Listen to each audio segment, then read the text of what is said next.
Everyone, my self सपना शारदा। आज मैं आप सबको विराम चिन्ह, जिसे हम पंक्चुएशन भी कहते हैं, के बारे में बताऊंगी। इससे पहले वाली वीडियो में मैंने आपको अव्यय के बारे में बताया था और उसके 4 भेदों के बारे में भी बताया था। मेरी पिछली वीडियो का लिंक मैंने डिस्क्रिप्शन और कमेंट बॉक्स दोनों में दिया है। अब मैं आपको विराम चिन्ह के बारे में बताऊंगी। विराम का अर्थ होता है रुकना। जैसा कि आप लोग जानते हैं, विराम का अर्थ क्या होता है? रुकना। बोलते समय अपनी बात को सही ढंग से व्यक्त करने के लिए बीच बीच में हम रुकते हैं।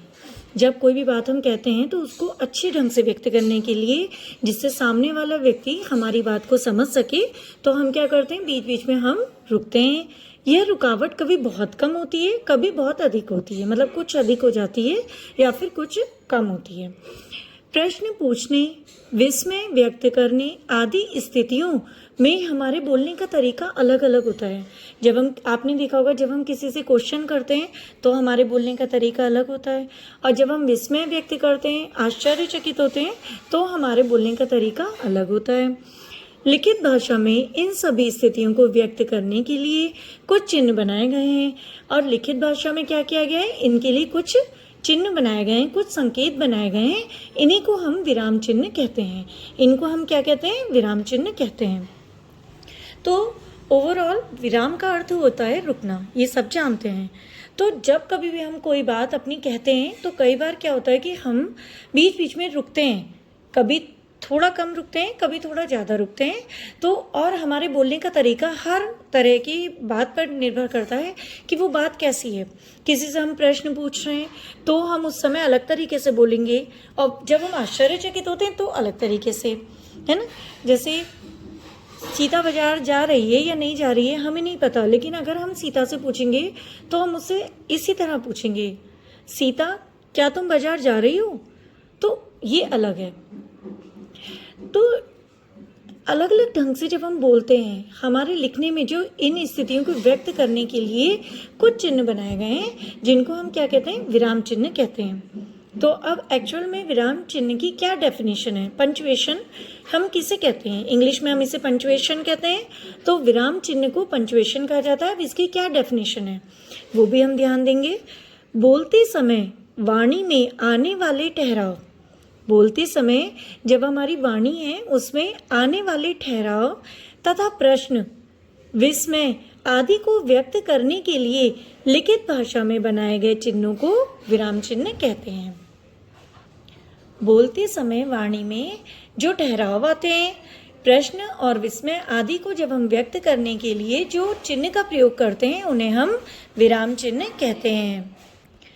विराम चिन्हों को सही प्रयोग करेंगे अगर हम, तो भाषा में स्पष्टता आती है और भाषा की शुद्धता भी बनी रहती है। अगर हम विराम चिन्ह का प्रयोग सही तरीके से करेंगे तो उससे क्या होता है? भाषा स्पष्ट रहती है और हमारी उसमें शुद्धता भी बनी रहती है। लेकिन अगर हम उसका गलत यूज़ करते हैं, अगर हम उसके गलत तरह से प्रयोग करते हैं, तो उससे अनर्थ होने की आशंका बनी रहती है। जैसे अगर आप एक एग्जाम्पल देखें, रोको मत जाने दो, है ना। रोको मत जाने दो, तो अगर मैं रोको की बात थोड़ी देर रुकती हूँ बोलते वक्त, जैसे रोको मत जाने दो, तो इसका मतलब ये लग रहा है कि उसको रोक लो, उसको मत जाने दो, मतलब कि उसमें रोकने का भाव व्यक्त हो रहा है, क्योंकि हमने मत जाने दो एक साथ कहा है और रोको के बाद हम थोड़ी देर रुके हैं। रोको मत जाने दो मतलब उसे रोको, उसको मत जाने दो। लेकिन इसी लाइन को अगर हम थोड़ा रोको मत के बाद अगर हम रुकेंगे, रोको मत जाने दो, अगर हमने रोको मत के बाद हमने थोड़ा सा रुके, पंक्चुएशन का यूज़ किया और फिर उसके बाद जाने दो कहा, रोको मत जाने दो, तो इसका मतलब क्या हो रहा है? जाने देने का भाव व्यक्त हो रहा है, मतलब उसको रोको मत जाने दो। और इसमें पहले वाले में हमारा क्या था? रोको मत जाने दो, है ना। तो पहले वाले सेंटेंस में हमारे क्या हो रहा है? रोकने का भाव व्यक्त हो रहा है, और दूसरे में जाने देने का भाव व्यक्त हो रहा है कि उसको जाने दो। तो शब्द वही है, आपने देखा दोनों लाइनें सेम है, लेकिन पंक्चुएशन का जो यूज़ है वो दोनों वाक्यों के अर्थ को चेंज कर देता है। पहले वाक्य में हमें लग रहा है कि इसे रोकना है और दूसरे वाक्य को देखकर लग रहा है कि उसे जाने देना है, तो दोनों का अर्थ ही चेंज हो जा रहा है। अब हम आगे आते हैं। हिंदी भाषा में प्रयुक्त होने वाले प्रमुख विराम चिन्ह क्या होते हैं? तो पूर्ण विराम को हम कहते हैं फुल स्टॉप, और ये हमारा जो है ये पूर्ण विराम हिंदी में तो हम ऐसे लगाते हैं, बट इंग्लिश में जब हम यूज़ करते हैं तो हमारा फुल स्टॉप ये होता है ना। तो पूर्ण विराम फुल स्टॉप होता है, तो पूर्ण विराम हमारा ऐसे लगता है। अल्प विराम कॉमा हुआ तो हम ऐसे यूज़ करते हैं, उसका चिन्ह ये है। अर्ध विराम सेमी कॉलन को हम ऐसे यूज़ करते हैं, ये उसका संकेत है। विस्मयादि बोधक साइन ऑफ एक्सक्लेमेशन, तो आश्चर्यचकित वाली जिसमें हमारे सेंटेंस होते हैं जिसमें हम आश्चर्य करते हैं, उसमें हमारे साइन ये होता है। योजक या विभाजक चिन्ह हाइफन, तो उसमें हमारा ये होता है। प्रश्नवाचक चिन्ह क्वेश्चन मार्क हमारा ऐसे बनता है। उद्धरण चिन्ह इन्वर्टेड कॉमा, कोई चीज़ हमें हाईलाइट करनी होती है किसी का, अगर हमें कोई एक पर्टिकुलर चीज़ को तो हाईलाइट करने के लिए इन्वर्टेड कॉमा का यूज़ करते हैं, तो इसको हम उद्धरण चिन्ह भी कहते हैं। कोष्टक ब्रैकेट, कोष्टक को ब्रैकेट कहते हैं इंग्लिश में, और कोष्टक हमारे ऐसे यूज़ होते हैं। कोई चीज़ अगर हम ब्रैकेट में देंगे तो हम ऐसे देंगे। अपूर्ण विराम कोलन, तो ये हमारे ऐसे आएंगे। निर्देशक चिन्ह डैश, जब हम किसी चीज़ को निर्देशित करते हैं तो उसमें हम डैश का यूज़ करते हैं, तो निर्देशक चिन्ह ये होगा। तो ये हमें साइन पता होने चाहिए, ये तो आपको याद करने ही होंगे, मतलब इसमें कोई ऐसा नहीं कि ट्रिक निकाली जाएगी, तो ये चीज़ें आपको पता होनी चाहिए। तो ये इंपॉर्टेंट है, कभी भी एग्जाम्स में आ जाता है कि इसका साइन क्या है, या विराम चिन्ह में जो मतलब अलग अलग तरह से जो हम अपनी बात को व्यक्त करते हैं तो किन चीज़ों का हम यूज़ करते हैं, तो वो चिन्ह हमारे ये हमें पता होने चाहिए। अब हम इन चिन्हों के बारे में थोड़ा डिटेल में पढ़ेंगे। तो पूर्ण विराम क्या होता है? Full stop. इस चिन्ह का प्रयोग वाक्य समाप्त होने पर किया जाता है। ये तो सभी को पता है, जब कोई सेंटेंस फिनिश हो जाता है तो हम उसके बाद पूर्ण विराम लगाते हैं। तो इस चिन्ह का प्रयोग वाक्य समाप्त होने पर किया जाता है। इस चिन्ह का प्रयोग सबसे अधिक होता है। जैसे राम पढ़ रहा है तो आपने देखा ये चिन्ह लगा है, राधा गा रही है, तो कोई भी सेंटेंस आपका कंप्लीट होगा तो हम उसमें क्या यूज़ करते हैं? पूर्ण विराम। तो ये चीज़ तो बहुत सरल है, सबको समझ में आ गई होगी। अगला हमारा आता है अल्प विराम। अल्प विराम क्या होता है? तो कॉमा। तो इसका प्रयोग निम्नलिखित स्थितियों में होता है। वाक्य में आए एक समान पदों में अलगाव दिखाने के लिए, वाक्य में आए एक समान पद उनमें अलगाव दिखाने के लिए, जैसे राम श्याम गीता और सीता बाजार गए। अब ये सब बाजार गए हैं तो क्या है, इन सब में हम बीच में कुछ में कॉमा यूज करते हैं और लास्ट में जब हमारा एक नाम बचता है तो हम उसे और लगाकर यूज करते हैं। तो इनमें हमने इसका यूज किया, राम श्याम गीता और सीता बाजार गए। योजक या अन्य पदों का लोप होने पर, जैसे वह वहां गया था, यहाँ आ ना सका। जैसे हमें इसमें जो है इसलिए शब्द जो है हमें वो करना है, गुप्त रूप से रखना है, इस वाक्य में उसे छिपाना है इसलिए को, क्योंकि अगर हम ऐसे बोलेंगे वह वहाँ गया था इसीलिए यहाँ नहीं आ सका, तो अक्सर हम ऐसे बोलते हैं ना कि वह मार्केट गई थी इसलिए हमारे साथ वो जा नहीं पाई। तो लेकिन जब हम लिख रहे हैं तो हम क्या कर सकते हैं, हम इसलिए नहीं लिखना है तो हम यहाँ पर अल्प विराम का यूज़ कर लेंगे। वह वहाँ गया था, यहाँ आ ना सका। तो हमने अपनी बात को इस तरह भी व्यक्त कर दिया, तो हम इसमें भी इसका यूज़ करेंगे। बस हाँ नहीं आदि के बाद, जैसे बस इतनी सी बात, बस इतनी सी बात, तो बस के बाद हमने अल्प विराम का यूज़ किया है। हाँ मैं अवश्य जाऊँगा, हाँ मैं अवश्य जाऊँगा, तो इसके बाद भी हमने अल्प विराम का यूज़ किया है। नहीं मैं वहाँ नहीं जाऊँगा, नहीं मैं वहाँ नहीं जाऊँगा, तो नहीं के बाद भी हमने क्या कहा है? अल्प विराम का, क्योंकि अभी उसका सेंटेंस कंप्लीट नहीं हुआ है, उसको अपनी बात पूरी रखनी है, तो उसके इन दोनों शब्दों के बीच में हम जो है अल्प विराम का यूज़ करेंगे। तो बस हाँ नहीं आदि के बाद अल्प विराम का यूज़ हो सकता है। अब किसी कथन को लिखते समय उद्धरण चिन्ह से पूर्व, जैसे अब कोई भी हम कथन लिख रहे हैं, जैसे गौतम बुद्ध ने कहा, अब हमें कोई बात अपनी इन्वर्टेड कॉमा में करनी है, हाईलाइट करनी है उसको, अपना दीपक स्वयं बनो। तो किसी ने कोई स्टेटमेंट दिया है, जैसे किसी ने कहा है अपना दीपक स्वयं बनो, अपना रास्ता खुद चुनो, है ना, अपने डिसीजंस खुद लेना सीखो, है ना। तो कोई भी चीज़ को अगर हमें हाईलाइट्स करना है तो गौतम बुद्ध ने कहा, तो उन्होंने क्या कहा, ये तो हमने इन्वर्टेड कॉमा में कर दिया, लेकिन इसमें हम क्या कहेंगे, उनकी स्टेटमेंट कहने से पहले हम यहाँ पर इन्वर्टेड कॉमा से पहले अल्प विराम का यूज़ करते हैं। तो गौतम बुद्ध ने कहा, हमने यहाँ पर जो है अल्प विराम का यूज़ किया है। क्या कहा, ये हमने इन्वर्टेड कॉमा में हाईलाइट कर दिया। तो ये आपको समझ में आ गया अल्प विराम का यूज़ कहाँ होता है। जहाँ हम कई सारे लोग हैं उनको बता रहे हैं कि वो सब बाजार गए, तो हमने यहाँ पे अल्प विराम का यूज़ कर दिया है। जब हमें कोई योजक या फिर अन्य पदों का लोप करना हो, छिपाना हो, जैसे कि यहाँ पर इसलिए शब्द है, इसलिए इसको हमें छिपाना था, तो हमने यहाँ पर क्या करा, अल्प विराम का यूज़ किया है। अब हमें बस, हाँ, नहीं आदि के बाद भी हम अल्प विराम का यूज़ कर सकते हैं। बस इतनी सी बात, हाँ मैं अवश्य जाऊँगा, नहीं मैं वहाँ नहीं जाऊँगा, तो इनके बाद हमने अल्प विराम का यूज़ किया है। किसी कथन को लिखते समय उद्धरण चिन्ह से पहले, उद्धरण चिन्ह से पहले, जैसे गौतम बुद्ध ने कहा अपना दीपक स्वयं बनो, तो इसमें भी हमने इसके बाद अल्प विराम का यूज़ किया है। तो ये आपको समझ में आ गया होगा। अब हम अगले उसमें आते हैं, अर्ध विराम, सेमी कॉलन। अर्ध विराम क्या होता है, सेमी कॉलन। इनके इंग्लिश वर्ड्स में हमेशा इसलिए प्रोनाउंस करती हूँ, आपको नॉलेज होनी चाहिए, क्योंकि केवल एक हिंदी ही आपको नहीं पढ़नी है, आपको इंग्लिश सब्जेक्ट्स भी पढ़ने होते हैं। आपके सारे अधिकतर सब्जेक्ट्स इंग्लिश में होते हैं, हिंदी मीडियम में हिंदी में होंगे, लेकिन इंग्लिश भी तब भी एक सब्जेक्ट्स होता है। तो ये वर्ड्स की नॉलेज आपको होनी चाहिए, आपको पता होना चाहिए सेमी कॉलन क्या होता है, तो उसका मतलब होता है अर्ध विराम। तो इसलिए मैं आपको इंग्लिश में भी वर्ड्स प्रोनाउंस करती हूँ ताकि आपकी नॉलेज इसमें भी बनी रहे। तो अर्धविराम का मतलब हुआ सेमी कॉलन। इस चिन्ह का प्रयोग उस दशा में किया जाता है जब वाक्य पूर्ण होने की स्थिति में हो, किंतु उसमें कोई और बात जोड़ी जा रही हो।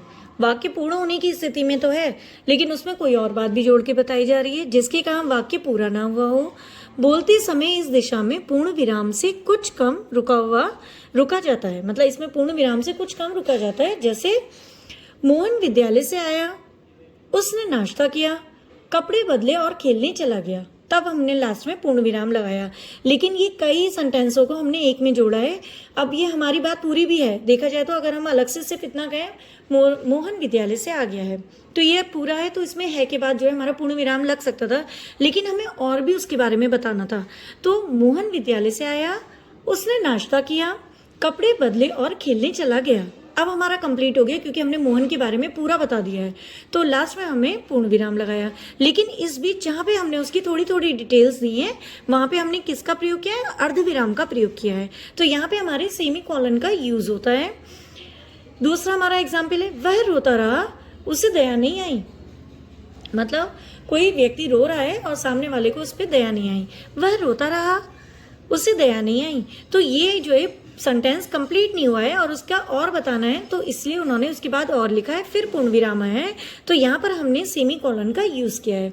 इसमें हम थोड़े ठहरे हैं, है ना, पूरे नहीं रुके हैं, तो यहाँ पर क्या है, थोड़े विराम लिया है, तो इसलिए यहाँ पर अर्ध विराम का यूज होगा और उसके बाद फिर हम अपनी बात को कंप्लीट करेंगे। तो ये हो गया आपका सेमी कॉलन।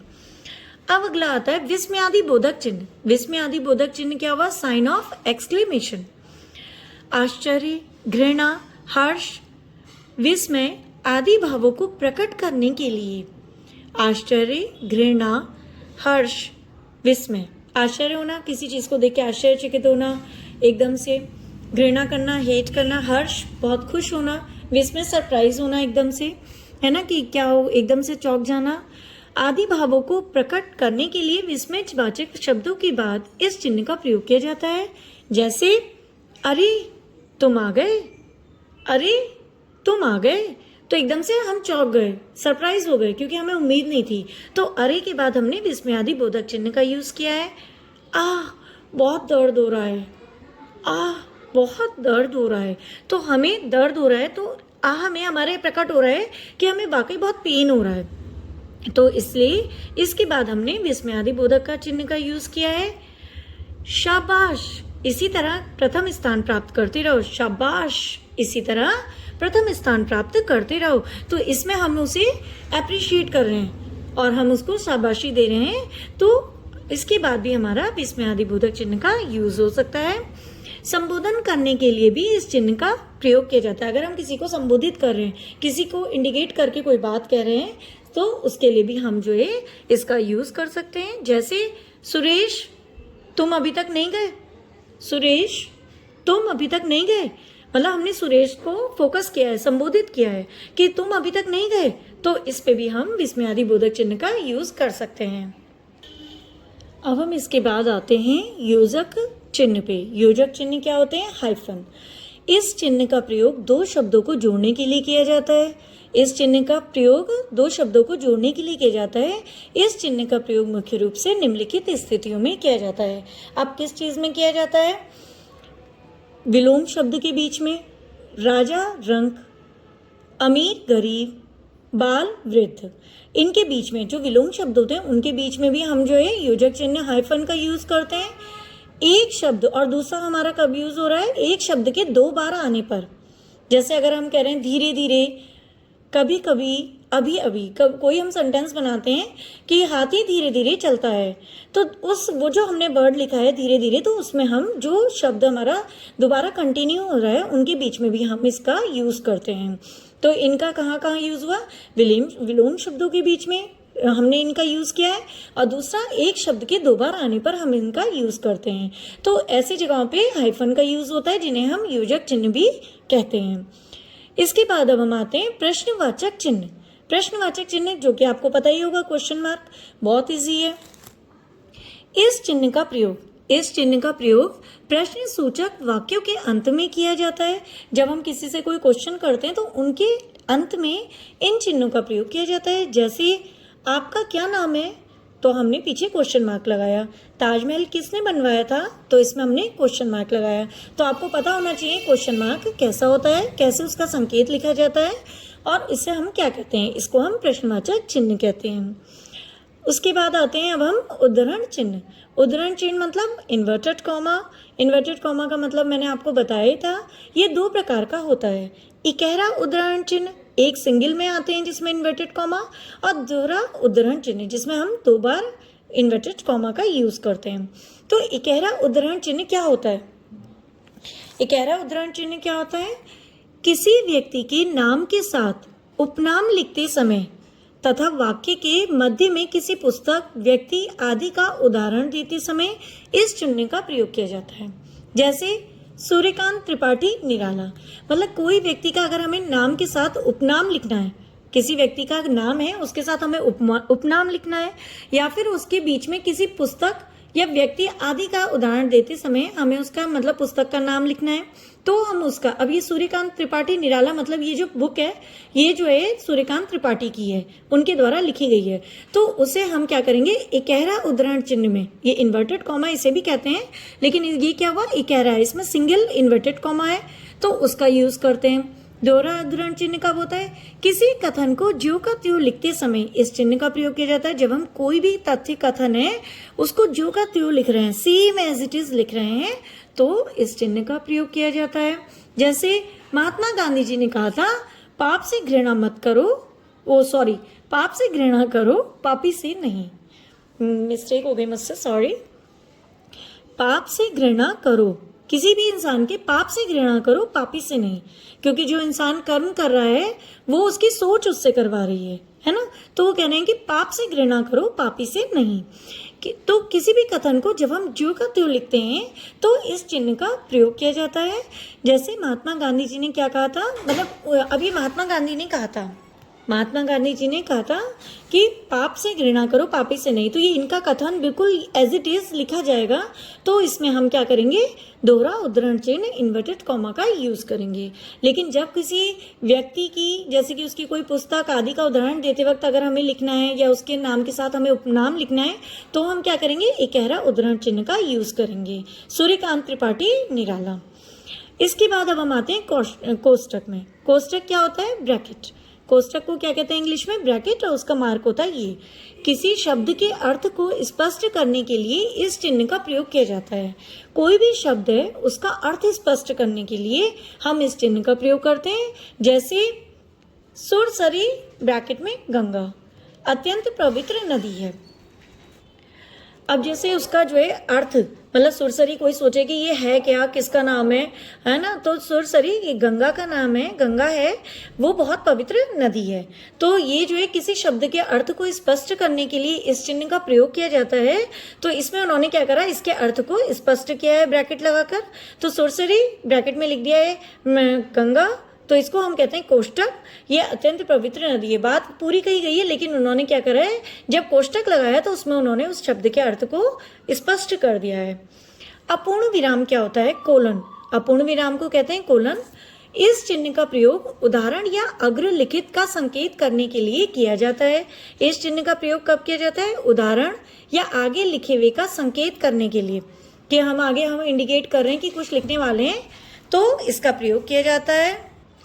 या नाटक आदि में संवाद से पहले इसका प्रयोग किया जाता है। या नाटक आदि में संवाद से पहले, जो उनके संवाद होते हैं उनसे पहले इसका प्रयोग किया जाता है। जैसे क्रिया के दो भेद होते हैं, हमने इसमें जो है कॉलन का यूज़ किया, सकर्मक क्रिया और अकर्मक क्रिया।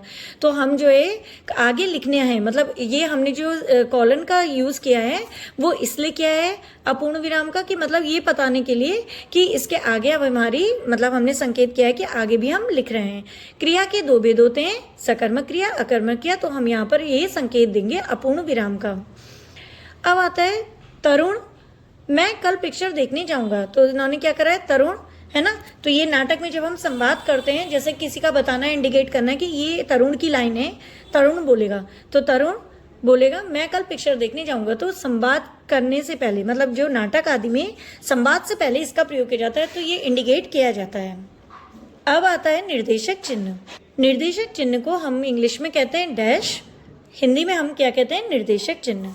निर्देशक चिन्ह क्या हुए, उदाहरण देने या अपनी बात को स्पष्ट करने, उदाहरण देने या अपनी बात को स्पष्ट करने या निर्देश देने के लिए इस चिन्ह का प्रयोग किया जाता है। उदाहरण देने के लिए या अपनी बात को हमें स्पष्ट करना हो या किसी को निर्देश देना हो, तो उसके लिए हम इस चिन्ह का प्रयोग करते हैं।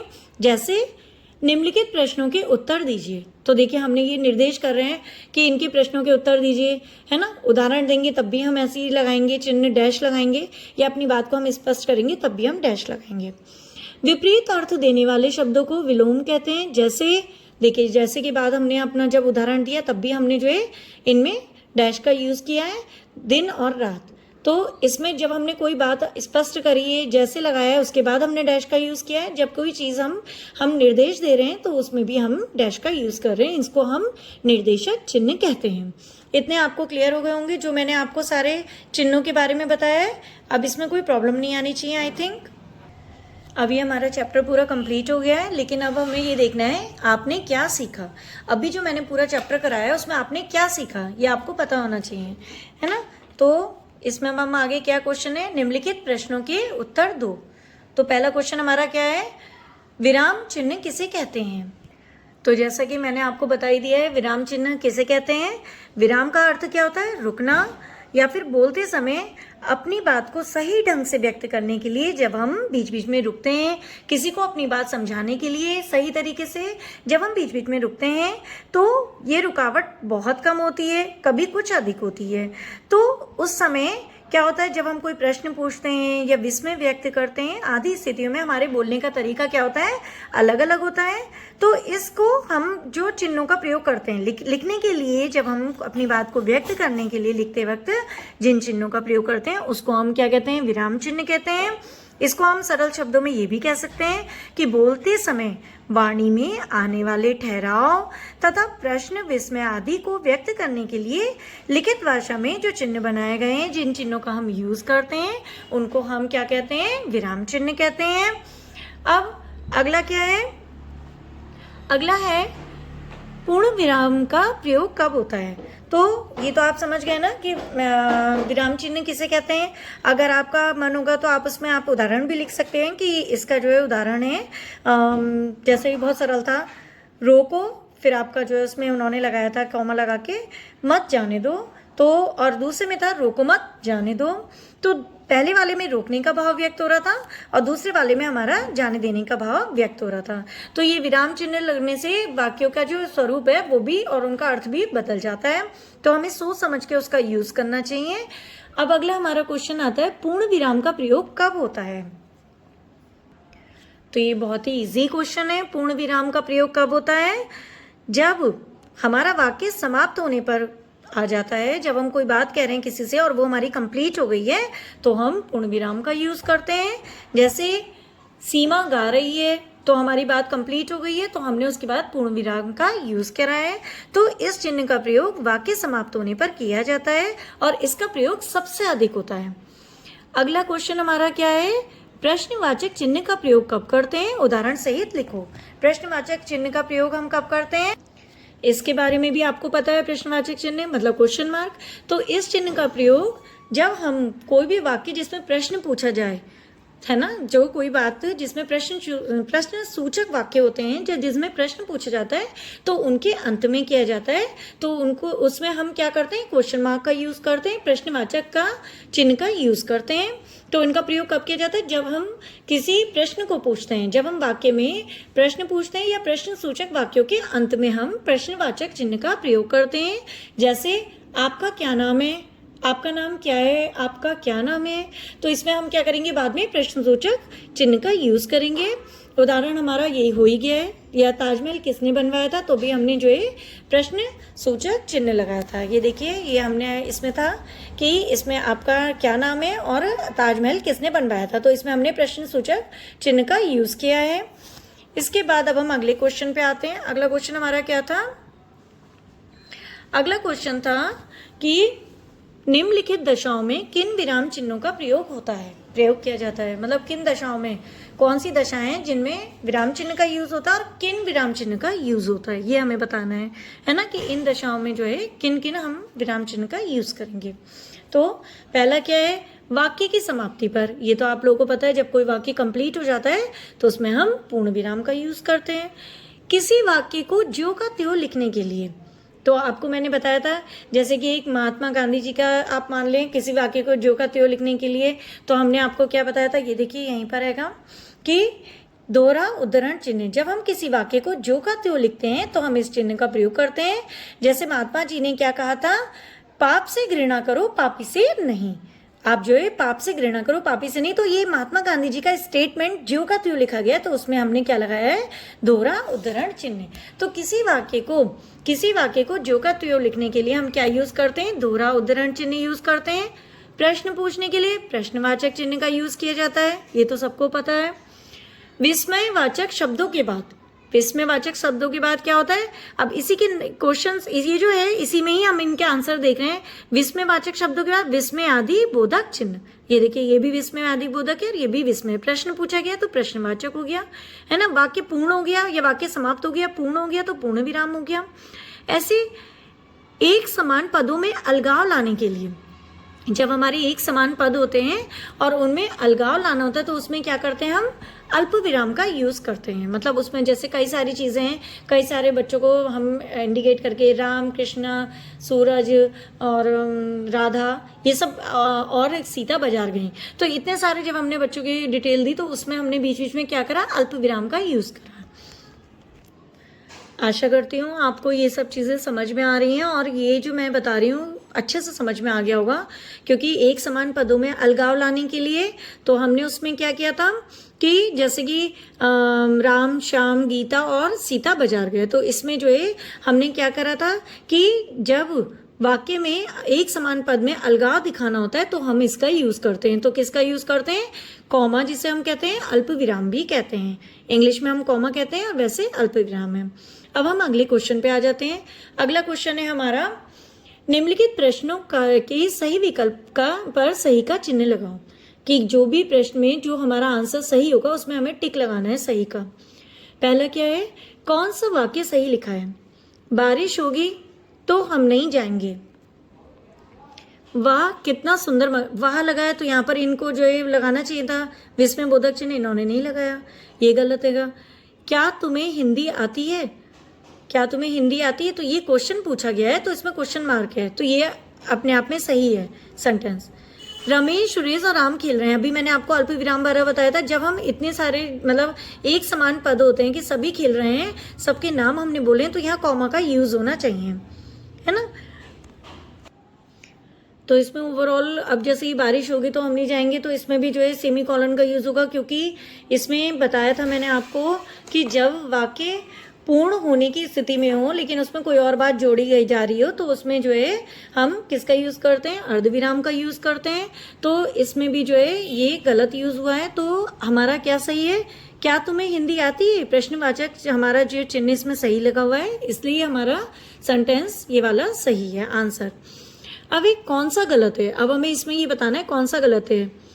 रात दिन, भाई जो विलोम शब्द हैं वो हमें ऐसे ही लिखते हैं। स्त्री पुरुष, ये देखिए है ना, ये भी सही है। राधा, रीता और रमा, जब ये सब समान पद होते हैं तो यहाँ ये यूज़ होता है, और जो लास्ट में हम डिटेल देते हैं तो उसमें और का यूज़ करते हैं, ये भी हमारा ठीक है। तो इन्होंने लेकिन पूछा है कौन सा गलत है। बड़े बड़े पेड़, तो ये गलत है, तो हमारा मेन आंसर हमारा यही होगा, क्योंकि जब कोई शब्द मैंने आपको बताया था 2 बार यूज़ होता है, जब कोई शब्द हमारा 2 बार यूज होता है तो उसमें हम जो है योजक चिन्ह का प्रयोग करते हैं, हाइफन जिसे हम कहते हैं। तो धीरे धीरे, कभी कभी, अभी अभी, बड़े बड़े पेड़, तो यहाँ पे इन्हें योजक चिन्ह का यूज करना चाहिए था, तो ये इनका गलत है। तो कौन सा गलत है? बड़े बड़े पेड़, तो हम इसमें ये हमारा आंसर होगा। अगला हमारा क्वेश्चन आता है प्रश्नवाचक चिन्ह कौन सा है। प्रश्नवाचक चिन्ह कौन सा है? तो ये तो है नहीं, यही है, सबको पता है प्रश्नवाचक चिन्ह क्वेश्चन मार्क कैसे बनता है। ये भी नहीं है, ये भी नहीं है, तो इसका आंसर ये होगा। अब इसके बाद अब हम नेक्स्ट क्वेश्चन में आते हैं। अगला क्वेश्चन हमारा है, क्या है देखते हैं। निम्नलिखित विराम चिन्हों के नाम लिखो। निम्नलिखित विराम चिन्हों के नाम लिखने हैं, तो ये आपको बताइए, अर्धविराम है, ये अपूर्ण विराम है, ये विस्मयादिबोधक चिन्ह है, ये हमारा अल्प विराम है और ये हमारा उद्धरण चिन्ह है। तो ये तो आपको याद ही करने पड़ेंगे कि हाँ इसके साथ ये जो ये है ये हमारा क्या किस नाम से आता है। तो कुछ चीज़ों की तो हमें प्रैक्टिस भी करनी पड़ेगी। डेफिनेशन हम समझ सकते हैं लेकिन कुछ चीज़ें हमें याद भी करनी पड़ेंगी, और उसको आपको याद करने का तरीका सबसे अच्छा है कि आप लिख कर देखिए। जब आप 2-4 बार बिना देखे लिखेंगे तो आपकी बहुत अच्छी प्रैक्टिस होगी, क्योंकि लिखने से कहते हैं जो भी चीज़ हम लिख कर पढ़ते हैं तो वो हमारे सबकॉन्शियस माइंड में जाता है और ज़्यादा टाइम तक हमें याद रहता है। तो बार बार रिवीजन करने से भी हमारी चीज़ें ज़्यादा टाइम तक हमारी याद में रहती हैं, और एक टाइम होता है कि हमें वो अच्छे से याद होता है। आपने कभी नोटिस किया होगा ABCD होती है, हम बड़े हो जाते हैं, बड़े होने तक हमें ABCD नहीं भूलते हैं। वो इसीलिए क्योंकि हमने ABCD की इतनी प्रैक्टिस की होती है, इतना लिखा होता है कि वो हमारे सबकॉन्शियस माइंड में आ जाता है और हम वो कभी भूलते ही नहीं हैं। कितना भी ABCDFGH ऐसे करके हमें याद ही रहता है। तो ये चीज़ों की भी हम अगर प्रैक्टिस करें, काफ़ी अच्छे से लिखने में प्रैक्टिस करें, बोलने में प्रैक्टिस करें, तो जितनी प्रैक्टिस आप करोगे उतना अच्छा आपको समझ में आएगा। अब हमारा चैप्टर कंप्लीट हो गया है ये वाला।